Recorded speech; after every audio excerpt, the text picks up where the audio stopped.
Carta à igreja em Laodiceia. Vamos lá? Hoje o tema é igreja fervorosa. Igreja fervorosa. Vamos lá? Curvem a cabeça, por favor. Senhor, nos dê a direção aqui. Fale ao nosso coração. Queremos ouvir aqui a sua voz. Que essa palavra possa transformar, regenerar e mudar o que precisa ser mudado dentro de nós. É o que nós te pedimos e te agradecemos em nome de Jesus. Amém. Bom, vamos lá, gente. Carta à igreja em Laodiceia. Diz assim: ao anjo da igreja em Laodiceia, escreve: estas coisas diz o Amém, a testemunha fiel e verdadeira, o princípio da criação de Deus. Conheço tuas obras, que nem és frio e nem quente. Quem dera fosses frio ou quente. Assim, porque és morno e nem és quente e nem frio, estou a ponto de vomitar-te da minha boca. Pois dizes: estou rico e abastado, e não preciso de coisa alguma. E nem sabes que tu és infeliz, sim, miserável, pobre, cego e nu. Aconselho-te que de mim compres ouro refinado pelo fogo, para te enriqueceres, vestiduras brancas para te vestires, a fim de que não seja manifesta a vergonha da tua nudez, e colírio para ungires os olhos, a fim de que vejas. Eu repreendo e disciplino a quantos amo. Sê, pois, zeloso e arrepende-te. Eis que estou à porta e bato. Se alguém ouvir a minha voz e abrir a porta, entrarei em sua casa e cearei com ele e ele comigo. Ao vencedor dar-lhe-ei sentar-se comigo no meu trono, assim como também eu venci e me sentei com meu Pai no meu trono. Quem tem ouvidos, ouça o que o Espírito diz às igrejas. Então, gente, olha só. Como hoje nós vamos falar sobre a igreja fervorosa, essa igreja, ela encaixa perfeitamente dentro desse contexto. Por quê? Nessa igreja não tinha nenhum problema com respeito a pecado. Não tinha problema com respeito a caráter. Era uma igreja de caráter, uma igreja organizada. Não tinha problema com respeito à organização da igreja, nada disso. O que Jesus tinha contra essa igreja? O que era contra essa igreja? Qual era o problema dessa igreja? Frieza espiritual. Eles não tinham nenhum outro problema. Mas era uma igreja que estava fria espiritualmente falando. Eu separei aqui os tópicos. Quem está em casa vai conseguir acompanhar comigo, mas aqui eu vou falar para vocês. No verso 15,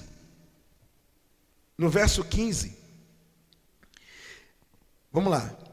Conheça as tuas obras, que não és nem frio e nem quente. Quem dera fosses frio ou que, gente? Ou quente. Então veja só. Aqui Jesus identifica o problema da igreja. Eles não eram frios, nem quente. Qual era a condição da igreja? Eles eram mornos. A igreja era morna. Por que ele fala quem dera fosse frio? Porque é o seguinte, é pior, veja só, é pior um crente morno do que um incrédulo frio. Outro dia eu falei na live que hoje, para você ensinar alguém que vem com a bagagem de um evangelho distorcido, é mais difícil do que você ensinar uma pessoa que nunca ouviu nada de evangelho. Deu para entender? Isso até mesmo, eu me lembro quando eu fui tirei a carteira de habilitação e o instrutor perguntou para mim assim: você já dirigiu alguma vez? Eu falei: nunca. Eu falei: nunca dirigi. Ele: melhor ainda. Porque se você falasse para mim que você sabe dirigir, eu falaria na sua cara: nós vamos ter um problema aqui. Bem assim falou para mim. Por quê? Porque você chega com muitas manias, com muitas coisas. Sabe? Você chega, eu sei já, e está lá para aprender o que é certo. Essa igreja, por mais que eles não tinham essa questão de um evangelho distorcido, o problema é que eles estavam no meio. A igreja era morna, aquela igreja morna, não era uma igreja quente. E quando a gente fala igreja quente, pessoal, não é gritaria. Não é gritaria. Igreja quente é a igreja aos pés de Jesus. Uma igreja edificada, uma igreja que mergulha onde? Na palavra. Uma igreja que tem sede de Deus. Uma igreja que a pessoa vem, olha, ela vem com muita vontade, muito desejo de vir à igreja. Sai com sede de voltar. É aquela pessoa que tem sede de Deus. Não é gritaria. Porque a gente tem aí vários vídeos na internet que viraram memes dentro das igrejas. Não é gritaria. Não é gritaria, mas é a sede de Deus. É aquilo que nós pregamos na quarta passada. Lembra quando Jesus quando ele foi orar no monte do Getsemane, e os discípulos ficaram distantes dele, e a alma dele estava em agonia. Quanto mais agonia ele sentia, o que ele fazia? Mais orava, e diz a Bíblia que ele orava intensamente. Ele era intenso nas orações. Então, ser quente é ser perseverante, é ser intenso, não é aquela coisa, vai, não, mas contínua, quente. Por isso que Jesus ele diz: olha, quem dera fosse frio. Era melhor frio do que morno. Melhor frio do que morno. E aí, no verso 17, diz assim, posso ler, gente? Ele diz assim: estou rico e abastado. Aliás, pois dizes: estou rico e abastado, e não preciso de coisa alguma. E nem sabes que tu és infeliz, sim, miserável, pobre, cego e o quê? E nu. Jesus identificou que a autoconfiança da igreja era absolutamente falsa. Era uma igreja autoconfiante. Por que eles tinham essa autoconfiança? Sabe por quê? A igreja de Laodiceia era próspera. Eles não tinham problemas financeiros. Era uma igreja próspera. O centro comercial de Laodiceia é forte. Então eles tinham essa autoconfiança. Por isso que Jesus disse, né? Vocês acham que são ricos, mas são pobres, miseráveis, cegos e nus. Então, eles tinham essa autoconfiança pelo poder aquisitivo que eles tinham. E você sabe que tem gente que se apoia nisso, tem gente que se apoia nas coisas que tem. Eu penso assim, creio assim, e é assim, gente. Não é o que temos, é o que somos. Hoje, infelizmente, essa questão de prosperidade que tomou conta de muitos lugares, a pessoa mede a vida espiritual dela pelas conquistas, e não tem nada a ver. Porque conquistas, tem pessoas que não têm nenhum temor de Deus e conquistam. Então hoje tem gente assim: estou prosperando e estou bem com Deus. Não estou prosperando, tem alguma coisa errada. Aqui, você vê que aqui Jesus fala: vocês se consideram ricos? Vocês têm essa autoconfiança? E verdadeiramente eles eram, tá? Era uma igreja próspera, só que o seguinte: eles se achavam eles tinham essa autoconfiança, pelo fato deles terem condições, né? Eles tinham boa condição. Então, para quem acha que, eu conquistei um carro zero, estou arrebentando com Deus, não está nada. Que tem gente que não tem temor nenhum e conquista também. As nossas conquistas, a nossa vida espiritual não é medida por elas. Se veio, amém. Se não veio, amém também, vamos continuar.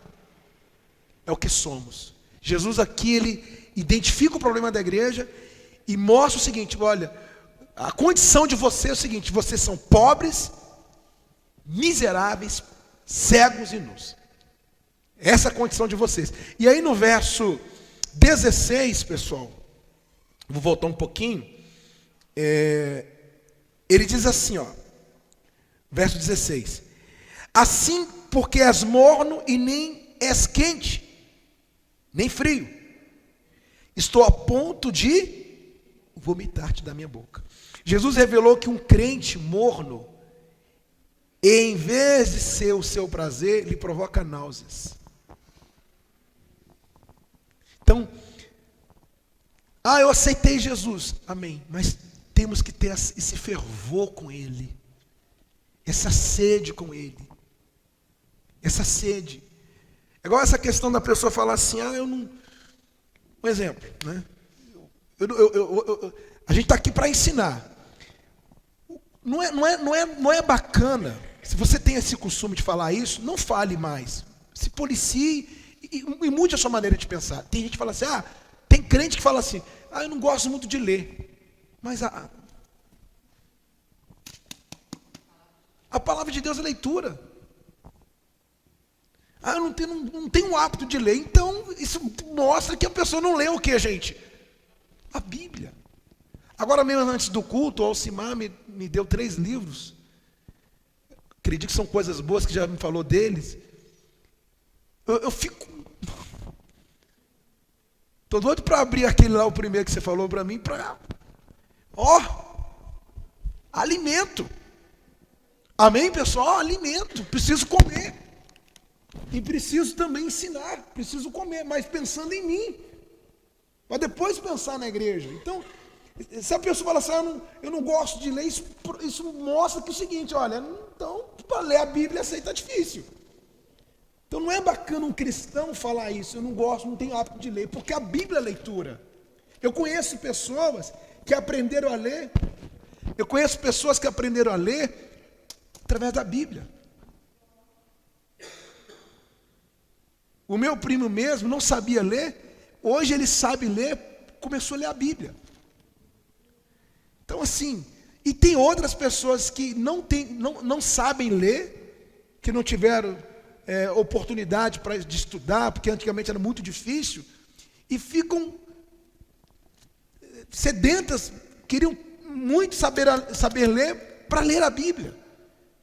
Então, o que colabora para esse fervor é a palavra de Deus. Amém, pessoal? E aí, continuando, no verso 18 agora, verso 18 diz assim: aconselho-te que de mim compres ouro refinado pelo fogo, para te enriqueceres, vestiduras brancas para te vestires, a fim de que não seja manifesta a vergonha da tua nudez, e colírio para ungir os olhos, a fim de que vejas. Cristo aqui se apresenta à igreja como um mercador espiritual. Olha que bacana. Mercador espiritual. E prefere dar conselho em vez de ordens. Olha que bacana. Ele falou para a igreja, olha, aconselho-te que de mim compres ouro refinado, vestiduras brancas. Então aqui ele se coloca o seguinte, olha, a solução dessa igreja está em mim. Aqui ele fala do colírio para ungir os olhos, né? A fim de que, o que, gente? A igreja enxergue isso, veja isso. E ele se coloca como um mercador espiritual, ou seja, o que vocês precisam, ele fala, compre de mim, Ele usou essa expressão, compre de mim, porque eles estavam tão mergulhados no lado financeiro, e era um poder aquisitivo muito grande, era um lugar próspero, um centro comercial forte, que ele coloca, compre de mim. Compre de mim, ou seja, o que vocês precisam não está nas bancas, não está no comércio, está em mim. Amém, pessoal?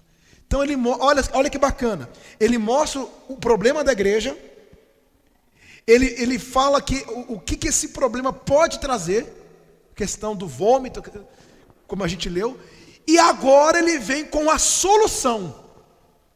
Entenda uma coisa, se você ler a Bíblia, o que a Bíblia vai fazer? O que a palavra de Deus faz? Ela mostra o seu erro, ela aponta o seu erro, ela aponta o seu pecado, mas ao mesmo tempo que ela aponta, ao mesmo tempo que a palavra de Deus aponta o nosso pecado, o que a palavra de Deus nos faz? Nos traz a solução. Amém? Aqui Cristo se coloca como solução. Ou seja, compre de mim. E aí no verso, gente, 20, diz assim, vamos ler o 19, melhor, o 19 e o 20. Diz assim, eu repreendo e disciplino a quantos amo. Sê, pois, zeloso, e o que mais? E arrepende-te. Aí o verso 20, eis que estou à porta e bato, se alguém ouvir a minha voz, e abrir a porta, entrarei em sua casa, e cearei com ele, e ele comigo. Aqui, Cristo convida a igreja para a ceia, uma profunda comunhão com ele. Mas olha só, antes de chamar para a comunhão, ele fala, por que está repreendendo a igreja? Por quê, gente? Porque ele ama. Ele ama. Você vê que ele expôs o problema da igreja, repreendeu a igreja, e ele fala, ele não precisava falar, mas ele fala, eu faço isso porque eu amo vocês. E aí, o que ele quer? O que ele chama? O que ele pede da igreja? Olha o verso 19 aí. Sê, pois, zeloso, e o que? Arrepende-te. Então, o que ele quer, gente? Arrependa. Ele pede para a igreja arrependimento. Olha que bacana. Amo vocês, por isso que eu estou fazendo isso. Quero arrependimento da igreja. E depois, ele chama para comunhão. Ceia. O que é ceia? Comunhão. A pessoa só pode ter comunhão com Deus depois do arrependimento. Como um incrédulo vai ter comunhão com Deus? Não, o arrependimento vem do Espírito Santo ao nosso coração, como a gente já falou sobre isso. É um dom do Espírito Santo aqui. Então ele fala do arrependimento e ele chama para a ceia. Esse estou à porta e o que, gente? Olha que interessante. Eu vou bater. Quando ele fala, esse estou à porta e bato, por que ele usou essa expressão? As palavras de Jesus, elas batem na porta do nosso coração. Essa palavra, o que essa palavra está fazendo? Está batendo na porta. Se alguém abrir, o que vai acontecer? Ela entra. E quando ela entra, comunhão. Amém? A palavra bateu na porta do seu coração. Te trouxe arrependimento através do Espírito Santo. E hoje você pode ter comunhão com Deus porque o coração foi aberto para isso. Isso é glorioso, gente. E aí, para encerrar, no verso 21 e 22. Ao vencedor, dar-lhe-ei sentar-se comigo no meu trono, assim como também eu venci e me sentei com meu Pai no seu trono. Quem tem ouvidos, ouça o que o Espírito diz às igrejas. Jesus tem o poder para conduzir os vencedores ao seu trono de glória. Então ele finaliza com essa igreja falando do quê? A salvação. Eu tenho o poder de levar vocês. Quem é o vencedor, gente? O vencedor é aquele que persevera com Jesus até o fim. Esse que é o vencedor. Perdemos, ao longo dessa caminhada, choramos, perdemos, lamentamos, mas somos vencedores porque perseveramos. Aquele que persevera até o fim, Mateus 24, esse será salvo. Então, o vencedor aqui é aquele que persevera com Cristo. Amém? Então, ele repreende a igreja, aponta o erro da igreja, ele exorta, chama a atenção, pede arrependimento, comunhão e finaliza o seguinte: eu tenho o poder de conduzir vocês ao trono, ou seja, tenho o poder de levar vocês, de salvar a igreja. Amém, pessoal? É isso que ele quer. Você vê que essa igreja de Laodiceia não tinha nenhum problema, apenas não, né? Era o problema, a falta de fervor. É uma igreja morna. E Cristo quer uma igreja, gente, quente.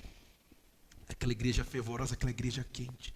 Não importa a quantidade de membros, porque não é a quantidade de membros que forma a igreja, mas é a condição da igreja. É a condição dela. O que acontece dentro dela. Amém? Porque se a gente for olhar a quantidade, se for visar a quantidade, como eu falei na hora da oferta para vocês, pode trilhar outro caminho para tentar, inchar a igreja. Não, é formar a igreja. Tem que formar a igreja. E a igreja é essa aqui. Amém? E vai vindo. E olha o que acontece. Quando a igreja é fervorosa, os que vão chegando também vão tendo o testemunho disso. E vai indo, e vai indo, e vai indo. A curto prazo? Não. Ontem o pastor falou uma coisa no culto nosso ontem. Ele disse o seguinte: todo crescimento rápido é anormal. Grave isso. Tudo que cresce rápido demais é anormal. E se cresce rápido demais, cresce sem base. E se não tem base, o que você acha que vai acontecer? Ano retrasado eu fiz um vídeo, peguei a caixa de fósforo, falei, imagina o crescimento. Aí fui colocando uma em cima da outra, caixinha de fósforo. Começou a balançar, caiu. Falei assim, é um crescimento rápido. É um crescimento que só visa subir. Mas existe o crescimento na base. Aí eu coloquei as caixinhas de fósforo assim. É que eles chamam, não é que chamam na fundação? Que eles colocam? Não, sapata. Que é assim, não é? Então, que faz embaixo? Que vem com ela assim. Então. É alicerce, mas usa esse nome de sapata também, para firmar ela embaixo. Então, você vai colocar a caixinha de fósforo assim. Aí foi colocando uma em cima a mesma quantidade, só que diferente é o seguinte. Assim. Ficou menor. Mas não caiu. Com estabilidade. A mesma quantidade de caixinha. Mas foi na base. Foi assim. Ficou menor do que o outro. Mas permaneceu. O outro que ficou grande demais, caiu porque não tinha base. Então, a igreja tem que ter base. A base da igreja é isso aqui. É isso que Deus quer da igreja. Amém? Fervor. Uma igreja arrependida. Uma igreja que não tem autoconfiança. Uma igreja que dependa sempre de quem, gente? De Deus, está aos pés de Jesus. Não é aquela igreja orgulhosa. Não. Todo dia eu quero aprender. Mais. Não sei nada, eu quero mais de Deus. Quero comer mais. Isso. É isso que a gente quer. É isso que Deus quer da gente. Amém, gente?